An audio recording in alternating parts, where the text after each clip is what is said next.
বিষয়টা অনেকের কাছে বোঝার একটা বিষয় আছে এখানে। আমি শিওর যারা শুনছেন তাদের কাছেও এটা কত সহজভাবে বলা যায় আমি জানি না। যারা এই বেশি বিজ্ঞ, আপনারা যে কথা, এই কথাগুলো কিন্তু পাবলিক ডিসকোর্সে আসা অত্যন্ত গুরুত্বপূর্ণ। আমাদের বাংলাদেশের ভবিষ্যৎ উন্নয়নের যে স্ট্রাকচার, তার মধ্যে আইসিটি ডেভেলপমেন্ট হচ্ছে একটা বড় স্ট্রাকচার। কিন্তু আপনি যত উন্নয়নই করবেন, এআই আইসিটি ডেভেলপমেন্ট ছাড়া ওই থ্রেশহোল্ড এটা আমরা, সুতরাং এনি আইসিটি পলিসি, যে কোনো আইসিটি পলিসি এআই সহ আপনার এটা সুষ্ঠু বিবেচনার দাবি রাখে এবং এখানে পিয়ার রিভিউ আছে, এক্সপার্ট ওপিনিয়ন আছে, স্টেক হোল্ডার আছে এবং আলটিমেটলি কনজিউমার যারা দিনের শেষে এই আইসিটির পলিসির মাধ্যমে যারা সবচেয়ে বেশি ইম্প্যাক্টেড হয়, তাদেরও একটা ওপিনিয়নের ব্যাপার আছে। তবে এই যেটা আমি বললাম, এটা প্রক্রিয়া আর কি। এই গণতান্ত্রিক প্রক্রিয়াটাকেই এত গুরুত্বপূর্ণ, বিশেষ করে এইরকম একটি গুরুত্বপূর্ণ বিষয়ে যেটার ইম্প্যাক্ট আগামীর বাংলাদেশের আমাদের কমিউনিকেশন, আমাদের অর্থনীতি, আমাদের এমপ্লয়মেন্ট, কর্মসংস্থান সৃষ্টি, আমাদের অর্থনীতিতে গভীরভাবে এটা আসবে। অনেকে বলেছেন যে সেটের ট্যাক্সেশনের আমরা যেই বিষয়টাকে এত গুরুত্ব দিচ্ছি, সেখানে সাধারণ মানুষের এরকম একটি বিষয় থাকবে, এটা আমাদের বুঝতে হবে যে আমাদের সকলের একটা দরকার। এবং স্মার্টফোনের মাধ্যমে, উইদাউট স্মার্টফোন বস্তুত আমি মনে করি একজন মানুষ এখন প্রেজেন্ট ওয়ার্ল্ডে, তো যে জিনিসটা সকলেরই দরকার, সেই পার্টিকুলার পণ্যটার এত দামে, যে আমি যে শুনলাম কম্পারিজনটা, এটা আমি জানতাম না। কিন্তু আমি অবাক হচ্ছি যে সেই পণ্য মানুষের হাতে তুলে দিতে পারছি না। অথচ ডিজিটাল বাংলাদেশের বক্তৃতা শুনতে শুনতে হয়রান হয়ে গেলাম। এবং এটার উপরে যত ইনভেস্টমেন্ট, এখানে যারা এই সেক্টরের সাথে জড়িত, বিগত ৬০,০০০ কোটি টাকা ইনভেস্ট হয়েছে এখানে, তাই নয় ফয়সাল? ৬৭,০০০ কোটি টাকা বিনিয়োগ হয়েছে।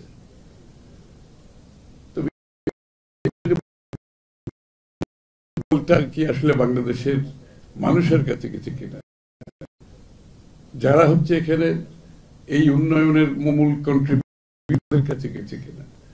আমি মনে করি প্রথমত এই পলিসিতে যেটা আসা উচিত ছিল, এই সেলফোন, এই পণ্যটি বাংলাদেশের মানুষের হাতে আমি কত সহজে তুলে দিতে পারব, এক নম্বর প্রায়োরিটি।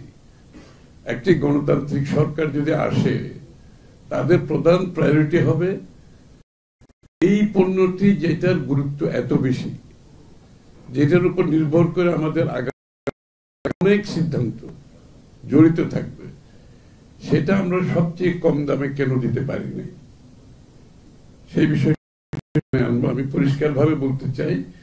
ওই যে ফয়সাল বললো আমরা ৩২৫ টাকা না ৭৫ টাকায় দিয়েছিলাম, তো আমাদেরকে কিন্তু এই করের একটা বড় ধরনের রিভিউর দরকার আছে। প্রথমে এই পণ্যটা আমার পৌঁছতে হবে, এটা তার এই দেশের যে সরকারের সার্ভিস। আপনি ক্যাশলেস ইকোনমির কথা বললে স্মার্টফোন দরকার।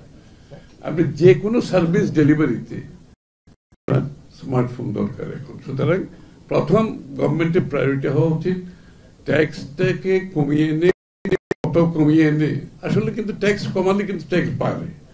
এটা আবার আমাদের আরেকটা ভুল ধারণা। যারা ট্যাক্স দেয় এই লোকগুলোর উপর বারবার উঠতে চায়, কিন্তু আমি যদি ট্যাক্স রেটটা কমিয়ে আনি আসলে কিন্তু এখন যা আয় হচ্ছে তার থেকে অনেক বেশি হবে, অনেক বেশি হবে। সুতরাং আমাদের সেই কাজটা প্রথমে করতে হবে। এটা আপনি দেশে উৎপাদন আমদানি করেন, যে কোনো ট্রেড এন্ড ইনভেস্টমেন্টে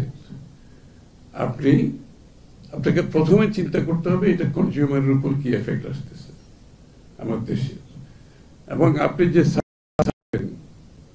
যারা উৎপাদন করছে দেশের, তাদের সাথে ইম্পোর্টের যে ডিফারেন্সটা হবে এটা ফেয়ার এন্ড ইকুইটেবল কিনা, এবং এটা যারা উৎপাদনের যে সুযোগটা নিচ্ছে উৎপাদনের কথা বলে তারা কি করছে।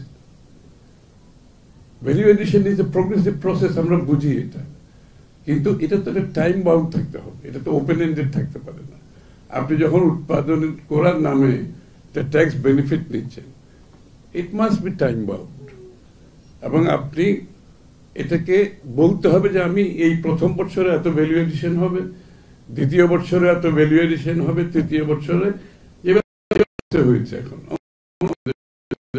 সবকিছু না হলে বড় একটা অংশ বাংলাদেশে হচ্ছে, তাহলে সেটার সুফল বাংলাদেশ হবে। এখানে যারা এক্সপোর্ট করবে, আপনি যেটা এক্সপোর্টের কথা বলছেন, যারা এক্সপোর্ট করবে তাদের তো ট্যাক্স দেওয়ারই দরকার নাই, কোনো প্রয়োজন নেই। এটা তো আমরা বলেছি যদি আগামী দিনে বিএনপি ক্ষমতায় আসে, যেসব সেক্টর এক্সপোর্ট করবে প্রত্যেককে আমরা বন্ডেড ওয়্যারহাউসের সুযোগ দেব, প্রত্যেককে আমরা ব্যাক টু ব্যাক এলসির সুযোগ দেব। আমরা সেক্টর উঠে আসুক বাংলাদেশে। শুধু গার্মেন্ট সেক্টরকে যে সুযোগ জিয়াউর রহমান সাহেব দিয়েছিলেন, এটার উপর বাংলাদেশ এখনো দাঁড়িয়ে আছে। আমাদেরকে মনে রাখতে হবে সেক্টর আরো 10টা সেক্টর যারা সুযোগ আছে, কিন্তু যাদেরকে পলিসির অভাবে এই সেক্টরগুলো কিন্তু পারছে না, যে গার্মেন্ট যে সুযোগ। সুতরাং আপনার এই সেলফোনের ব্যাপারেও আমরা এই সুযোগ, কোনো অসুবিধা নেই, 100% duty free, bonded warehouse, back to back LC সব দেওয়া যাবে, সমস্যা নেই এক্সপোর্টের জন্য। সাথে সাথে যে কোনো প্রোডাক্ট আপনি বলবেন, আপনাকে ইন্টারন্যাশনাল এর সাথে ইন্টিগ্রেশন হতে হবে, otherwise you are not in business.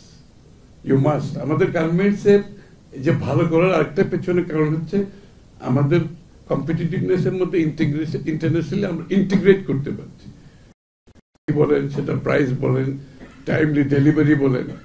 সুতরাং এই ফোনগুলোর ব্যাপারে আমি এটাকে ট্রেডেবল গুডস করে এটাকে ইন্টিগ্রেশন, ভ্যালুটা কিন্তু ওখানে ডিটারমিন হবে, প্রাইস ডিসকভারিটা হয় কিন্তু ওই জায়গায় গিয়ে।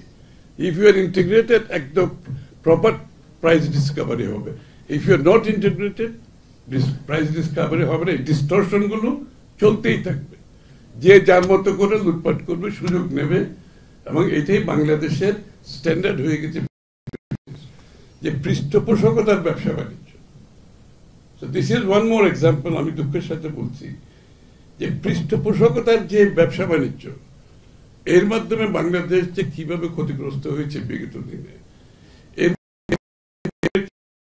হয়েছে কনজিউমাররা কিভাবে ডিপ্রাইভ, এবং সবচেয়ে বড় কথা দেশের অর্থনীতি দিকে চলে গেছে।